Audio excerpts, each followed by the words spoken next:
Thank you for tuning in to Moonlight Lady Tarot. My name is Alyssa, and I'm going to be doing a reading here for October 30th through November 2nd. And the focal point of this reading is really to take advantage of this time where the veil is thin between our world and our spiritual world, which it can include guardian angels, departed loved ones, spirit guides, connecting and tapping into any goddesses or gods. And so it's a beautiful time to connect in with your spiritual team and or departed loved ones. And so I'm going to go ahead and shuffle. I've already shuffled, but if you'd like, you can take 3 deep breaths with me and just really call in whoever it is you would like to connect with and receive messages for and from at this time, okay? So whether we're talking about ancestors, spirit guides, any energies that you would like to call in to connect with and receive messages at this time, okay? All right, here we go.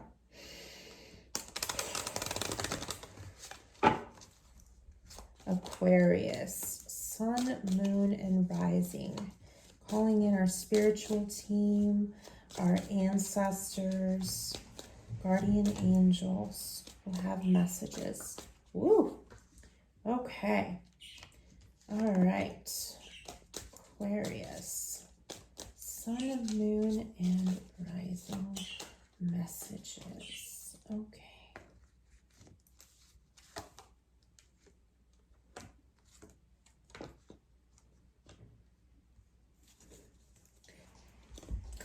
For our first card here, we have a message from our guides, angels, ancestors, departed loved ones.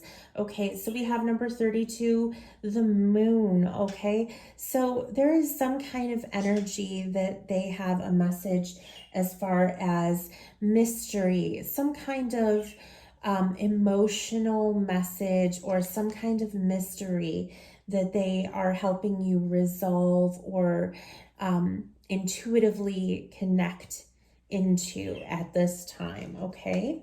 So maybe you're feeling a little dreamy. Maybe you're actually really working to connect with your spiritual team in some way.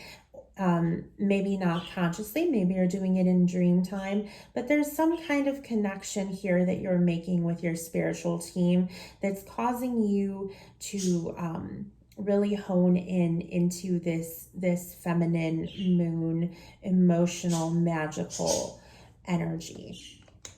And then your second card is how your guides are assisting and supporting you right now.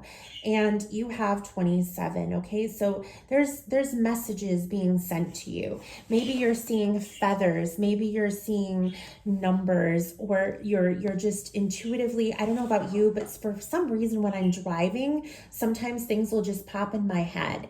And I believe that it is my spiritual team just sending me messages. So if that happens to you, that could be another way. You know, we all have different ways that we receive messages from our team, but it could literally be some kind of book or that you're reading, or you read an article and, you know, there's synchronistic coincidences as far as topics that keep coming up for you, or you know, a certain place that keeps coming up. So there are messages being sent right now to you from your spiritual team. And that is how they are guiding you and helping you and working with you. And then for your third card, we're going to focus on how you can deepen your connection with your spiritual team. And we have the Fox. Okay, so the Fox is an interesting card to get as far as how we could deepen our connection. I think that it really just hones in on being aware and focused on everything around you, like the fox, right? The fox is sly, not always in a bad way, but in a way where, you know, you're always working to connect the dots and really noticing your surroundings at all times, and I think that that is something that you could work on. And there's also an element of being in nature, right? Connecting in and grounding. And we'll definitely clarify on that card. And then your fourth and final card here, we have 20, the fountain. Okay. I just love this card. All right. And this is focusing on what we could pay attention to. That our spirit guides are pointing out. So maybe we have some kind of destination or meeting place or some kind of event that our spiritual team is wanting us to pay attention to that will be important. So whether you have a wedding coming up or you have some kind of work function or some kind of social gathering that your spiritual team is calling attention to as far as something to pay attention to. Okay. And let me go ahead and clarify here. I'm going to use my Golden Girls Tarot deck that I have. Let's clarify some messages here for Aquarius from our spiritual team here. Messages. Can we clarify?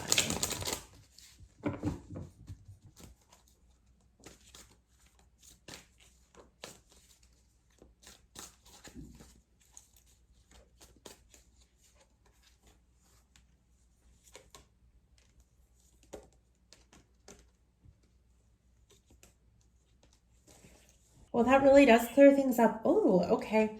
So we've got 2 knights. Okay, to clarify, that is nice. All right.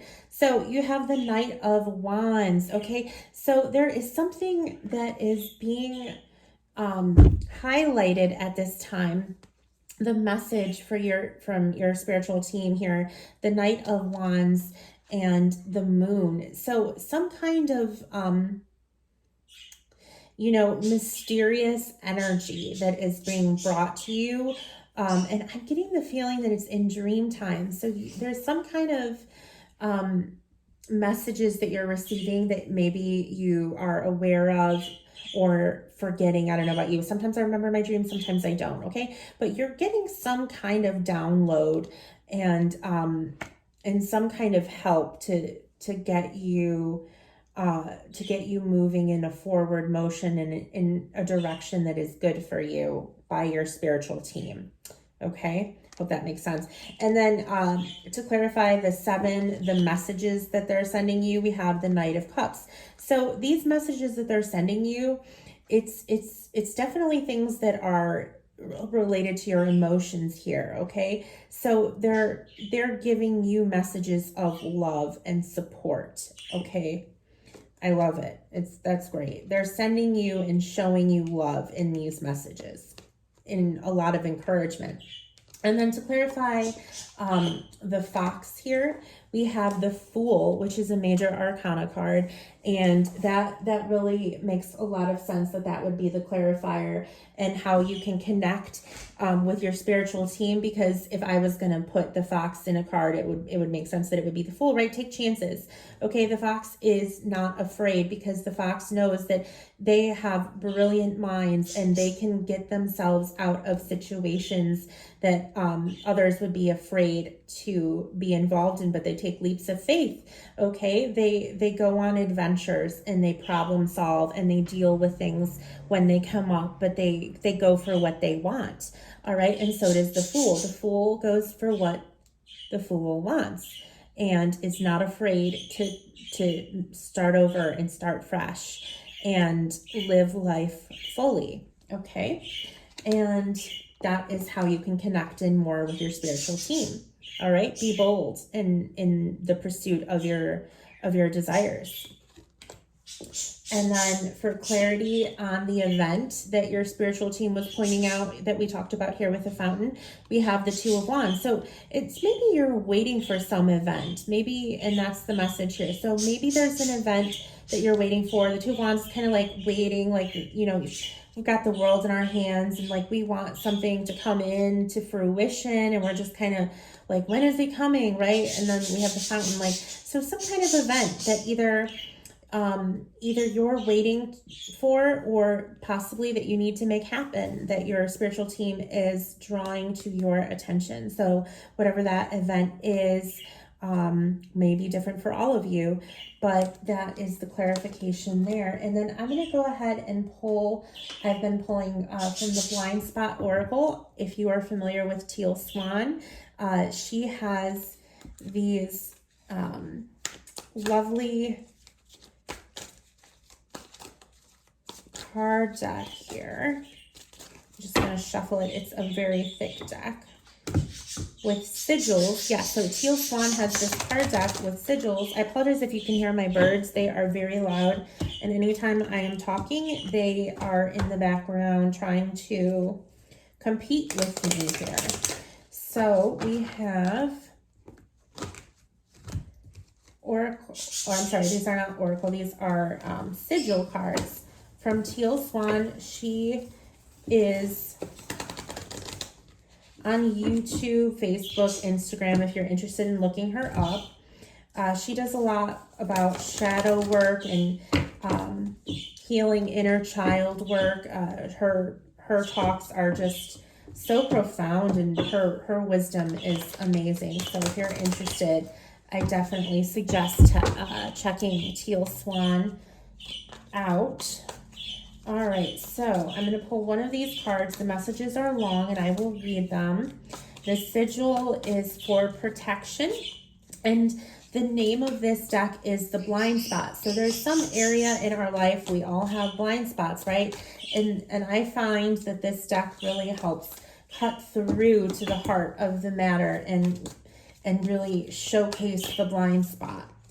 Okay, so blind spot message for Aquarius. Okay, this is, all right, so we have 72. Okay, so this is the blind spot sigil for you. Okay, so let me pull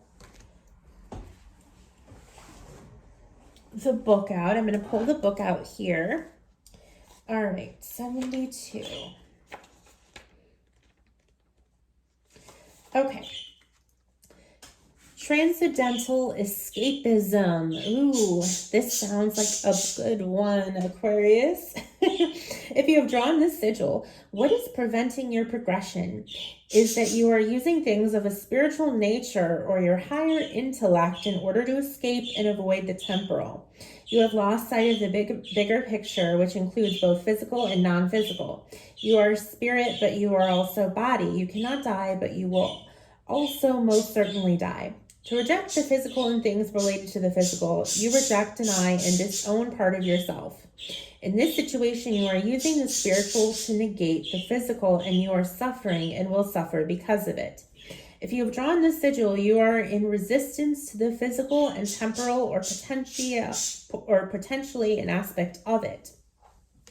The temporal world is a world of the purely physical, is particles, body, color, shape, soma, physical health, the physical aspect of sex, money, house, place, things, the physical aspect of food, plants, people, pets, possessions, and so on. It is the realm of the material. If you have read these words and felt yourself reject them, you just saw your resistance. For thousands of years, the standard practice that people have taken is to disidentify from the parts of themselves that are unacceptable and identify with the parts that are. This is a state of selective identification. Here are some examples of scenarios in which you might draw the sigil. When you have been hurt, but you don't want to feel those messy, raw human feelings, and so you practice emotional disidentification and disown your pain.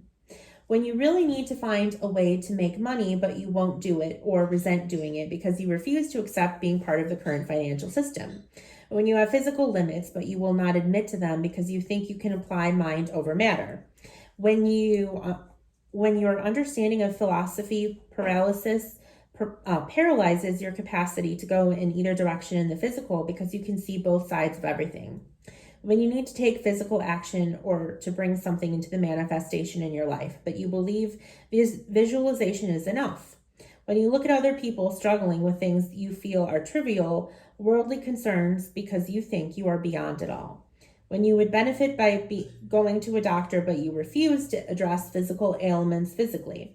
When you refuse to have sex because you believe it is unnecessary, impulsive, and primitive. Or when you explain away abusive and unhealthy sexual behaviors with a spiritual justification. Or when the face you feel you have to present to the world and may not have been convinced yourself is your truth, is an enlightenment and transcendental one.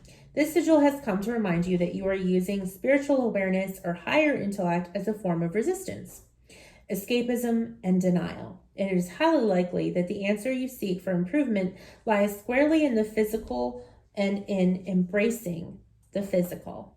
Okay, so that is your message from the Blind Spot Oracle by Teal Swan. All right, thank you for tuning in.